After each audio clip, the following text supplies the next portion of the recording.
الحمد للہ رب العالمین والصلاة والسلام علی سید الانبیاء والمرسلین وعلی آلہ واصحابہ وازواجہ اجمعین الی یوم الدین۔ الحمدللہ آج 5 فروری 2023 کو سنڈے کے دن ہمارا یہ پبلک سیشن نمبر 80 نمبر انشاءاللہ منعقد ہونے جا رہا ہے۔ آپ کے سوالات ریئل ٹائم پرچیوں کی شکل میں میرے پاس آ چکے ہیں، انشاءاللہ ان کو ہم بعد میں ڈسکس کریں گے۔ پہلے کچھ کرنٹ افیئر کے طور پر کچھ ایشوز میں ڈسکس کر لوں۔ سب سے پہلے تو آج چونکہ 5 فروری ہے اور آپ کو پتا ہے یہ یوم یکجہتی کشمیر کے دن کے طور پر منایا جاتا ہے پاکستان کے اندر۔ جس وقت اس کی اپروول ہوئی تھی اس وقت ہم اسکول لائف میں تھے اور کافی جوش اور جذبہ تھا، اور اس میں سب سے آگے جو پیش تھی وہ جماعت اسلامی تھی، اور اب بھی اس حوالے سے اگر کوئی پروگرام وغیرہ ارینج کرتے ہیں تو جماعت اسلامی کے لوگ ہی کرتے ہیں، یا میڈیا میں کوئی ایک آدھ خبر آ جاتی ہے۔ ادروائز یہ باقی ہالیڈیز کی طرح ایک اور چھٹی کا اضافہ ہے اس ویلی قوم کے لیے جو کام سے بھاگتی ہے، سو کے گزارتے ہیں۔ اس سے زیادہ اب اس کی کوئی اہمیت نہیں رہ گئی، خصوصاً 2019 کے بعد جب سے انڈین گورنمنٹ نے، مودی نے کشمیریوں کے اوپر ظلم کیا اور ان کی جو ایک علیحدہ آئیڈینٹی تھی اسے ختم کرنے کی سازش کی، اور اس وقت کے جو ہمارے پرائم منسٹر صاحب تھے عمران خان صاحب، انہوں نے اس وقت تو کافی جوش اور جذبے کے ساتھ UN میں جا کے تقریر بھی کی۔ اس کے بعد انہوں نے قوم سے یہ عہد بھی لیا کہ ہفتے میں ایک دن ہم آدھا گھنٹہ دیا کریں گے کشمیریوں کے لیے تاکہ اس کاز کو زندہ رکھا جائے، لیکن وہ بھی زیادہ عرصہ چل نہیں سکا۔ الٹیمیٹلی اب تو آلموسٹ یہ ٹاپک جو ہے وہ بیک فٹ پہ جا چکا ہے۔ حالانکہ دنیا کے چند خطے جہاں پر کمیٹڈ مسلمان اگر موجود ہیں تو ان میں ٹاپ آف دا لسٹ اگر کوئی جگہ ہے تو وہ انڈین آکوپائڈ کشمیر ہے۔ ہمارا تو چونکہ ریئل ٹائم ان سے انٹریکشن رہتا ہے دعوت و تبلیغ کے حوالے سے، ہمارے لائیو سٹوری سیشنز کے اندر انڈیا سے جتنے بھی لوگ آ کے اپنی لائف سٹوریز سناتے ہیں جو اس دعوت حق کے ساتھ اٹیچ ہوئے، ان میں سب سے بڑا جو پورشن ہے وہ انڈین آکوپائڈ کشمیر کے رہنے والوں کا ہے۔ الحمدللہ پاکستان سے باہر دنیا کے کسی بھی ملک میں سب سے زیادہ اگر دعوت حق کے حوالے سے قرآن و سنت کی آواز پہ لوگوں نے لبیک کہا تو وہ انڈین آکوپائڈ کشمیر کے لوگ ہیں۔ ہماری دعائیں ان کے ساتھ ہیں ہمیشہ سے، الحمدللہ ہر پاکستانی کا دل ان کے ساتھ دھڑکتا ہے۔ پاکستان میں حکومت کسی کی بھی ہو، جہاں تک پاکستانیوں کا سوال ہے تو وہ کشمیر کے لوگوں کو اپنی دعاؤں میں یاد رکھتے ہیں، ہر حوالے سے اپنی جو سپورٹ ہے سوشل میڈیا پہ ہو، پولیٹیکل لیول کے اوپر ہو، اخلاقی طور پر ہو، وہ جاری رکھتے ہیں الحمدللہ۔ اور چونکہ وہاں پہ مسلمانوں کی پرسیکیوشن ہو رہی ہے، مسلمان وہاں ایک طرح سے مائنورٹی ہیں اگر پورے انڈیا کو دیکھا جائے، تو وہ اپنے ریلیجن کے ساتھ بھی کافی کمیٹڈ ہے۔ اگرچہ وہاں پر صدیوں سے بابا پرستی اور دربار اور بزرگ پرستی، حنفیت، اس نے پنجے گاڑے ہوئے تھے، لیکن الحمدللہ پچھلے 25-30 سال کے اندر کافی چینج آئی ہے۔ اس میں بھی یہ جو آخری 10 سال جب سے ہماری دعوت الحمدللہ اس چھوٹے سے پلیٹ فارم سے اٹھ کے دنیا کے ہر کونے تک پہنچی، تو اس میں سب سے زیادہ جن لوگوں نے حق قبول کیا ان جگہوں میں سے ایک انڈین آکوپائڈ کشمیر کے لوگ بھی ہیں۔ سب سے بڑا ان کے پاس ایسٹ یہ ہے کہ وہ چونکہ مائنورٹی میں ہے، اس کی وجہ سے اپنی سروائیول کی جنگ لڑ رہے ہیں، اور اسٹرانگ کمیونٹی کے طور پہ وہاں پہ وہ بیہیو کرتے ہیں۔ پلس جو سب سے حیران کن چیز مجھے لگی وہ وہاں پہ جو ان کا لٹریسی ریٹ ہے وہ بہت زیادہ ہے۔ یعنی ہماری لائف سٹوری میں جتنے بھی لوگ آئے ہیں ماسٹر ڈگری ہولڈر سے کم کوئی نہیں ہے، اور اکثر جو ہے وہ PhDs کر رہے ہیں۔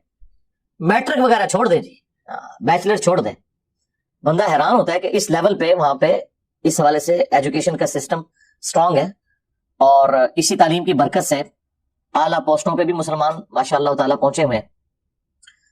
لیکن انڈیا کی جو فوج ہے اور خصوصاً جو اس وقت وہاں پہ حکومت ہے، ان کے مظالم جو ہیں وہ آپ لوگوں کے سامنے ہیں، اور اب تو بہت زیادہ سختی اس حوالے سے ہو گئی ہے۔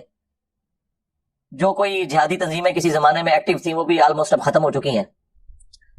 پولیٹیکل سٹرگل جس طرح جماعت اسلامی وہاں پہ کر رہی تھی ان کے بھی بڑے بڑے لوگوں کو انہوں نے قید میں ڈال دیا ہے، اتنی آزادی والا معاملہ اب رہا نہیں ہے۔ اس حوالے سے ہم سے انڈین کشمیر میں رہنے والے لوگ لائیو جو ہماری سیشنز ہوتے ہیں، سٹوری سیشنز، ان کے اندر بھی پوچھتے رہتے ہیں کہ ہمیں کیا کرنا چاہیے۔ تو میں ہمیشہ یہ کہتا ہوں کہ آپ کو آرمڈ کنفلکٹ کو اوائڈ کرنا چاہیے، اس کا کوئی فائدہ نہیں ہے۔ آج کے اس ماڈرن دور میں جب کہ ملک بن چکے ہیں اور یو این او کے تحت ملک اپنی اپنی باؤنڈریز کے پابند ہیں، یہ حقیقت ہے کہ یو این او کے تحت تو کشمیر پہ انڈیا کا قبضہ ہے، اور کشمیر کے رہنے والے لوگوں کی مرضی کے بغیر کشمیر کا ڈیسیژن نہیں ہونا چاہیے۔ ان کا رائٹ ہے کہ وہ انڈیا کے ساتھ رہیں، پاکستان کے ساتھ رہیں، یا ایک الگ ملک کے طور پر، یہ ان کا رائٹ ہے، یہ ان سے کوئی نہیں لے سکتا۔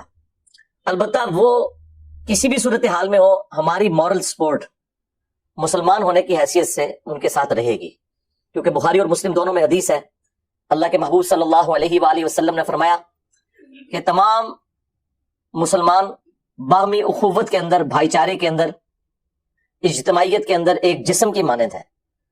اگر جسم کے ایک حصے کو تکلیف ہو تو پورا جسم اس تکلیف کو محسوس کرتا ہے۔ حتیٰ کہ مسلم شریف میں آیا کہ اگر آنکھ میں درد ہو تو جسم رات کاٹ کر گزارتا ہے۔ نبی الاسلام نے اس کو مثال سے بیان فرمایا کہ تکلیف تو آنکھ میں ہوتی ہے لیکن پورا جسم اس تکلیف کو محسوس کرتا ہے۔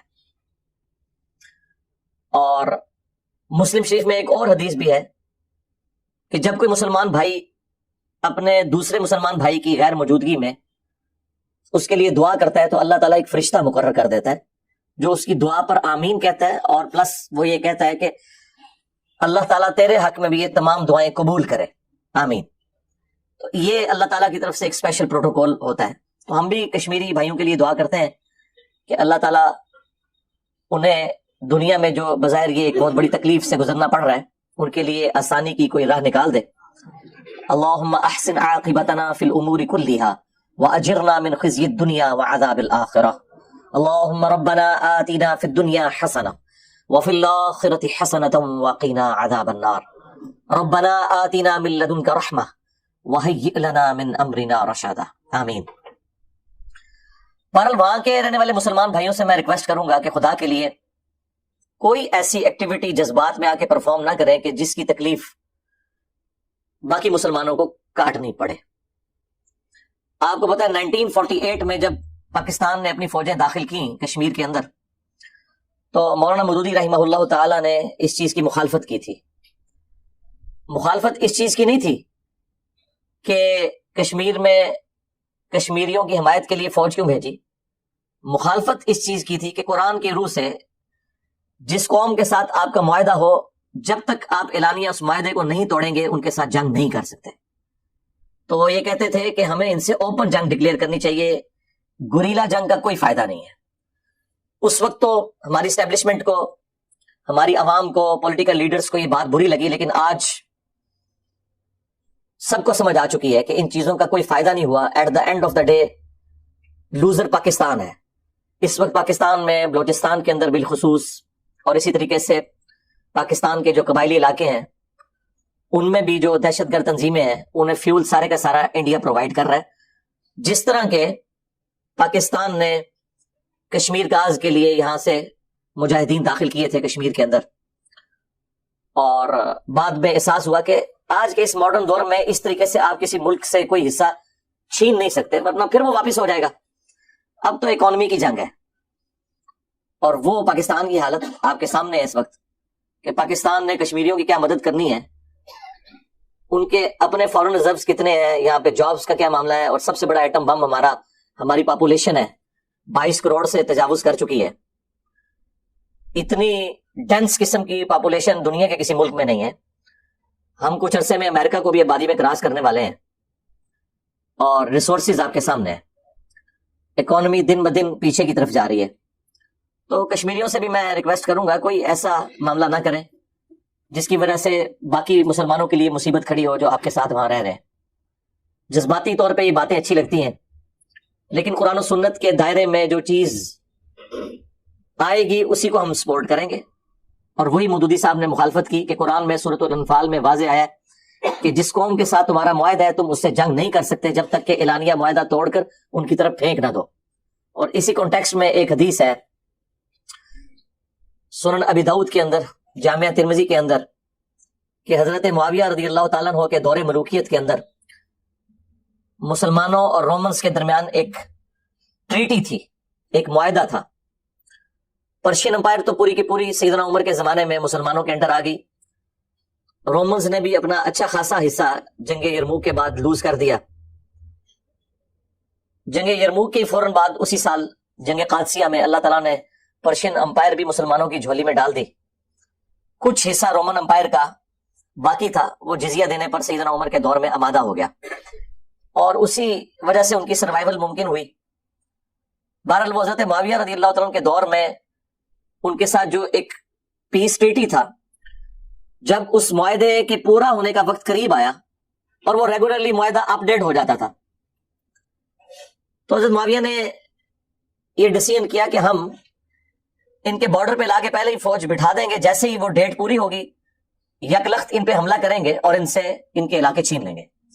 تو وہاں پر ایک صحابی کھڑے ہوئے، انہوں نے اپنے گھوڑے کو ایڑی لگائی اور مسلمانوں کی فوج کے سامنے آ کے کھڑے ہو گئے. سینئر صاحب میں سے تھے اور انہوں نے کہا کہ آپ یہ کام نہیں کر سکتے، کیونکہ اللہ کے نبی علیہ السلام نے ہمیں منع فرمایا تھا کہ جس قوم کے ساتھ ہمارا معاہدہ ہو، جب تک اعلانیہ جنگ ڈکلیئر نہ ہو اور معاہدہ توڑ نہ دیا جائے جس میں اگلی قوم کو بھی جنگ کی تیاری کی ایک مہلت مل جائے، اس وقت تک ان کے اوپر جنگ مسلط نہ کی جائے. قرآن پاک کا بھی حدیث کا انہوں نے حوالہ دیا. تو اس ایک بندے کی وجہ سے حضرت معاویہ رضی اللہ تعالیٰ عنہ کو اپنا ڈیسیژن واپس کرنا پڑا. آپ اندازہ کریں، وہ لوگ جو ہمیں کہتے ہیں جی محبت اور جنگ میں سب کچھ جائز ہے، ان کے منہ کے اوپر یہ تماچا ہے کہ اسلام میں محبت اور جنگ میں سب کچھ جائز نہیں ہے. سب کچھ جائز اسی صورت میں ہوگا اگر قرآن و سنت میں کوئی چیز جائز ہوگی. صحیح بخاری میں نہیں آتا کہ معاہدہ لکھا جا رہا تھا، اسی دوران اسی سہیل ابن عمرو کا بیٹا ابو جندل مسلمان ہو کر بیڑیوں میں جکڑا ہوا وہاں پہ آ گیا. تو نبی علیہ السلام نے ان سے ریکویسٹ کی کہ یار ابھی تو یہ معاہدہ لکھا جا رہا ہے، ایٹ لیسٹ اس کو تو ہمارے پاس رہنے دو.